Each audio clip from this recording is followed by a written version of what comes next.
شهر سبتمبر ان شاء الله تكون مباراه مهمه جدا بالنسبه لنا احنا، لان المباراه ستلعب خارج الديار، يعني نروحوا الى افريقيا امام منتخب الكومبي. هذا مباراه ما راحش تكون سهله، لهذا مباراه الكابفير ومباراه البرتغال بلا شك ستعطينا نظره معينه على المنتخب تاعنا وعلى اللاعبين اللي جبناهم جدد لانضمام للمنتخب الوطني الجزائري. نتمنى ان شاء الله يعطوا اضافه كبيره للفريق ان شاء الله. سعيد.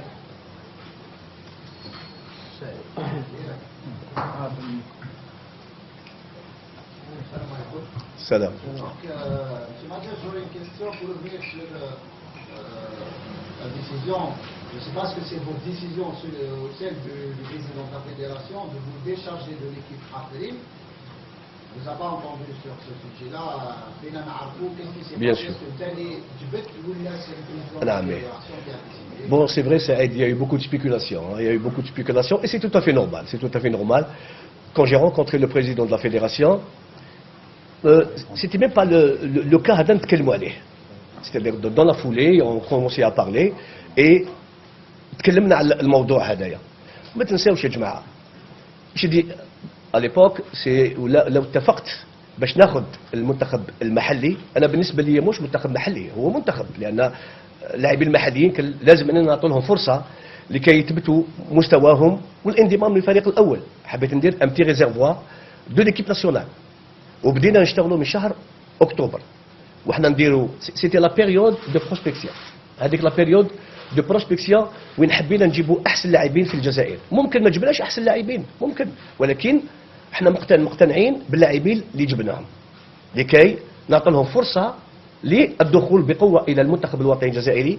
وانتم كصحفيين راكم شايفين على توت لي ديكلاراسيون تاعي، ميم كون جيتي با اونترينور ناسيونال قلت لازم المحلي نعطوا له فرصه باش يجي الفريق الوطني. ناخذ احسن لاعبين في الجزائر واحسن اللاعبين اللي موجودين في اوروبا لكي نبني فريق ان شاء الله على الاساس اللي ممكن ينافس في افريقيا ان شاء الله في المباريات المقبله الرسميه ان شاء الله. وهذا اللي عملته من 6 شهور وحنا نخدموا، جبنا لاعبين، حضرنا ايضا فريق، لعبنا مباراه وديه، وكانت المباراه الاولى نتكلم على الفريق المحلي، كانت المباراه الاولى امام المنتخب الروندي، والحمد لله الفريق المحلي قدم مردود جيد وفزنا ب4 امام الفريق الاول للفريق الروندي المتاهل الى الشان.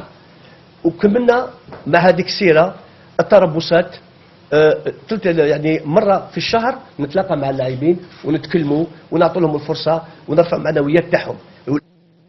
المهم الاهتمام باللاعب المحلي، والحمد لله كونا فريق. رحنا زدنا لعبنا ايضا في السعوديه. ما تنساوش يا جماعه الخير، سي فري قريت بزاف على المنتخب السعودي. المنتخب السعودي منتخب جيد.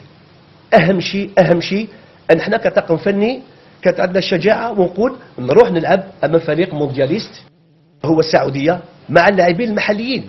حتى لو خسرت المباراه، ولكن استفدت كثير من المباراه هذه. شفت اللاعب الذي قادر الى الفريق الاول، واللاعب اللي ممكن نعطي له فرصه في الاشهر المقبله، لان في الوقت الحالي ممكن ما عندوش او ممكن ما نعطوش فرصه كبيره لكي يجي الفريق الوطني. اخذنا الى لاعبين اللي قادرين يكونوا في صفوف الفريق الوطني، ولكن ربحنا في المباراه السعوديه.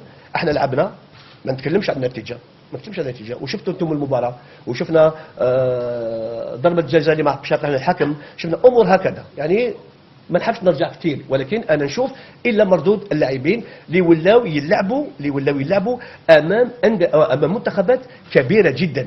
هذا هو واش استفدينا منه احنا. ما ننساوش يا جماعه الخير، في وقت قصير للوراء منتخبنا الوطني الاول كي يلعب مع موريتانيا في سيدي موسى، صح ام لا؟ كان يلعب امام انديه جزائريه. احنا لا، احنا قبلنا كل الدعوات اللي جاونا امام منتخبات كبيره، قلنا نلعب حتى لو نخسر بشرف، وهذا اللي نعملوه. المنتخب مثلا المنتخب البرتغالي، نلعب مع المنتخب البرتغالي المرشح في كاس العالم وبطل اوروبا، نلعب مع الرياض، مع ليرون، نلعب مع ليرون، ما فيش حتى لو خسر. وقدمنا مباراه كبيره جدا، وكنا قادرين على الاقل نخرج بالتعادل في المباراه هذه. ولكن معليش، احنا ربحنا كثير من هذه المباريات. لازم علينا كل لاعب تعطي له مستواه الدولي. خاصه اللاعب المحلي ما نعطيلوش مستواه للبطوله، لان كان كثير نشوف يقول هذاك اللاعب علاش الناخب الوطني ما سقالوش الفريق الوطني. انتم راكم تركزوا على اللاعبين الموجودين في البطوله الجزائريه، ولكن احنا كطاقم فني نركز على اللاعبين اللي قادرين يعطوا اضافه في الساحه الدوليه. هذا هو يا جماعه، سي لو بروفيل دي جوور. ممكن اوني با داكور بوتيت 90 مع جوار يقول لك هذاك لا مليح، اوكي مليح ليك انت، بصح حنا كطاقم فني ما نجيبوش باسكو ما يدخلش في البروفيل تاع لافريك. هذا هو، وحنا رانا واش قعدنا يعني عمل قصير لكي نوصل ان شاء الله الى كاس افريقيا. نتكلم عن النهائي باذن الله لو قدرنا ربي نتاهلوا، والمباراه في سبتمبر يعني راهي قريبه. لهذا لازم عليا في هذه المباراتين الاثنين الكاب فير والبرتغال لازم كما يقول لك نخرج فريق اساسي اللي راح يلعب ان شاء الله مع لاغومبي. يعني هذا هو التفكير تاعنا احنا كطاقم فني.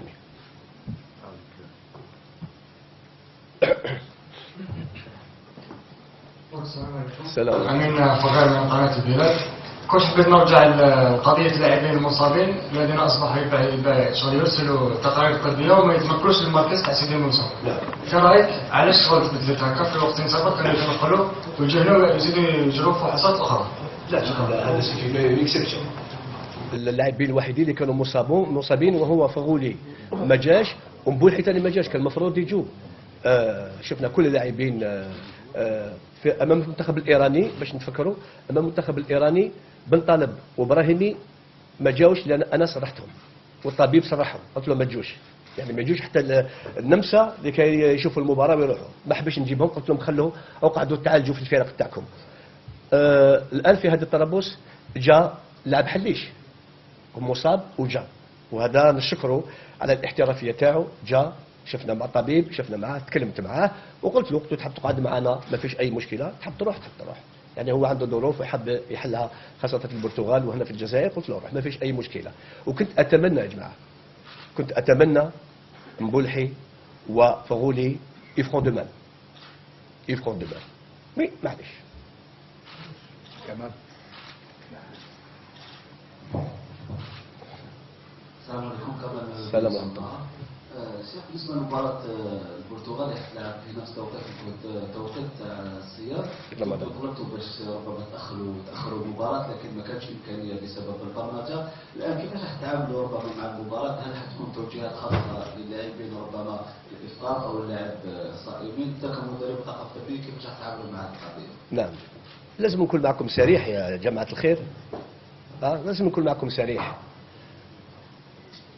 لما جاتنا الدعوه من البرتغال انا الاول اللي قلت نلعب مع البرتغال، قلت نلعب مع البرتغال، اعطيت يعني لافي تاعي فافورابل الاتحاديه لكي نلعب المباراه الوديه امام المنتخب البرتغالي. لو كنت يعني داكور افيك لو ماتش مي جو نسوي با داكور افيك لوغير، جو نسوي با داكور افيك لوغير يا جماعه. الوقت ما يناسبش مباراة كرة قدم في شهر رمضان وين اللاعبين صايمين. امبوسيبل دو دوني ان ميور روندمون، وهذه الامور تعرفوها انتم.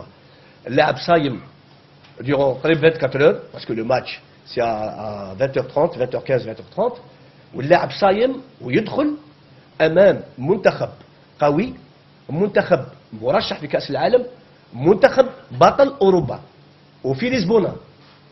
يعني كيف راح يكون ظروفنا كيفاش راح يكونوا في المباراه هذه؟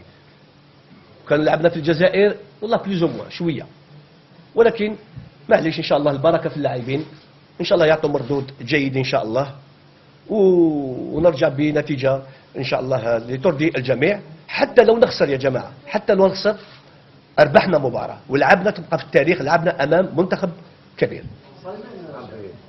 والله لازم تقول اللاعبين هذو باش يصوموا ولا ما يصوموش، ما نكذبش عليك، ولكن ستكون فرصه ان شاء الله نتكلم مع اللاعبين، تكون فرصه ان شاء الله. انا ما حبيتش نتكلم في الوقت الحالي على مع اللاعبين على مباراه البرتغال. عندنا مباراه من قبل وهي الكاب فير، عندنا وقت ان شاء الله نتكلموا مع اللاعبين ونشوفوا كيف نحل هذا المشكل ان شاء الله. السلام عليكم. صحة رمضان. Cheikh, on sait bien que gérer, c'est prévoir. On sait que le championnat de l'Arabie Saoudite s'est terminé début avril. Tout le monde se demande pourquoi on n'arrive pas à convoquer Mboulhay pour le match contre l'Arabie Saoudite, pour qu'il soit en activité et compétitif. Oui. Deuxième question concernant la convocation de Lacroix. La surprise, c'était Lacroix. Pourquoi Lacroix et pas Delfello qui est le meilleur buteur du championnat national? Je vais vous répondre à cette question. Là, vous avez cité Lacroix. Ça veut dire pour vous, Lacroix, ce n'est pas un bon joueur. S'il n'est pas bon joueur en équipe nationale, ça veut dire qu'il n'est pas bon joueur au CRB. Je suis désolé. Ça, c'est des choix qui ont été faits. Il n'y a aucun problème. Le profil de chaque joueur. Lacroix, Lacroix fait partie de la liste élargie de l'équipe nationale. Il est avec nous aujourd'hui. Peut-être demain, il ne sera pas avec nous. Peut-être c'est Abid qui va venir en équipe nationale. Mais quand même, ça restera. Moi, en tant que sélectionneur, j'ai beaucoup de respect pour ces joueurs. Lacroix, c'est un très bon joueur. La preuve, s'il n'était pas un bon joueur, il n'aurait jamais signé 2 ans في الوفاق الصيفي. لهذا دليل ان لاكروم عنده امكانيات وقادر يزيد يتطور اكثر في المستقبل ان شاء الله. اما بالنسبه لي تكلمت على درفلو. moi j'ai beaucoup de respect pour درفلو. ولكن دير نفسك في نفسي. احنا كطاقم فني حاليا عندنا 4 لاعبين اللي موجودين في نفس الوضعيه. 2 locaux et 2 joueurs qui évoluent à l'étranger.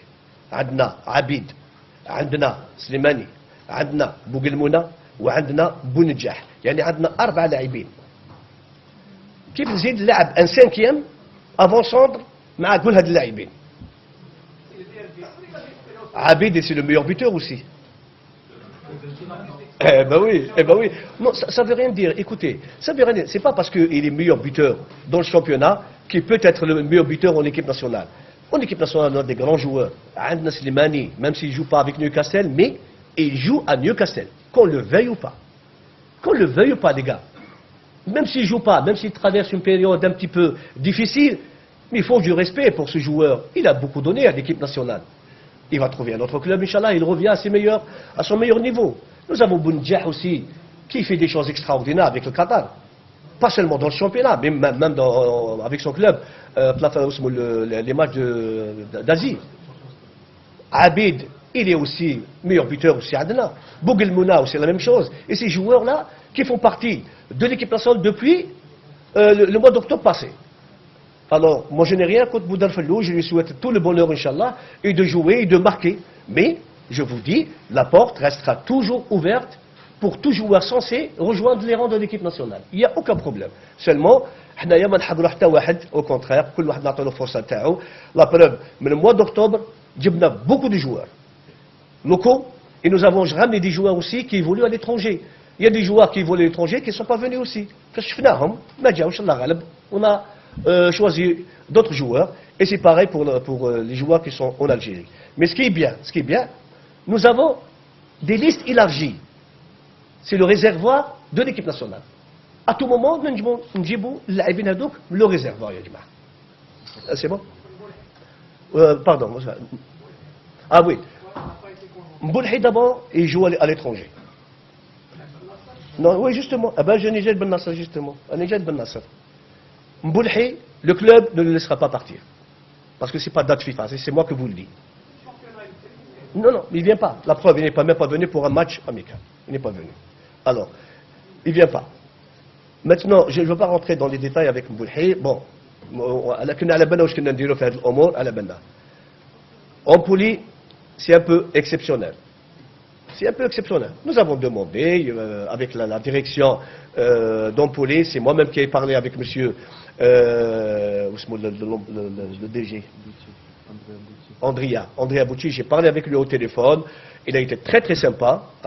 Atanam, c'est Nasser, Jalab Ma'ana Moubara, Moubada, Atet l'homme, l'Empoli, Khalito Rah, mais par j'ai demandé monsieur Andrea Boucci, Jana, لعب بالنصر للمباراة تاع السعودية.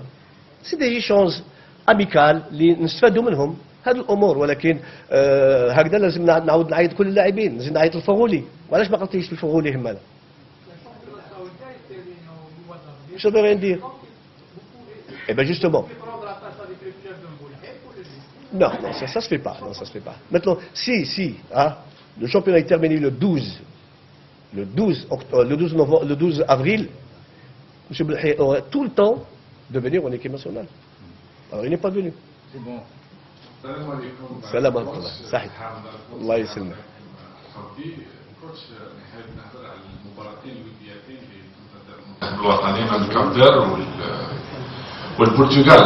انت خيرت تشكيله وطنيه حسب قناعتك، كيف يتم التحضير لهذين المباراتين الوديتين؟ على ماذا ستركزون؟ تعلمون بأن العد التنازلي للرسميات بدأ، يعني حبيت نعرف التركيز في العمل وعلى ماذا ستركزون أيضا في هاتين المباراتين كوتش. على كل حال هذه المباراة لازم نستفاد أكثر وأكثر منهم. كما قلت لا بيريود دو بروسبكسيون انتهت لأن لا سي ديوري. الآن وصلنا إلى مباراة رسمية في شهر سبتمبر إن شاء الله. هذه المباراتين الاثنين بلا شك راح نخرج التشكيلة، حتى لو التشكيلة نقول خرجت ب 90%. لهذا نعطي الفرصة إن شاء الله إلى بعض اللاعبين. أنا نقول لكم بعض اللاعبين، je ne vais pas يعني opter pour les changements parce que je ne sais pas، mais لازم نشوف في الوقت المناسب لكي نغير الفريق، والتغييرات ممكن تعطيني نظرة معينة على الفريق.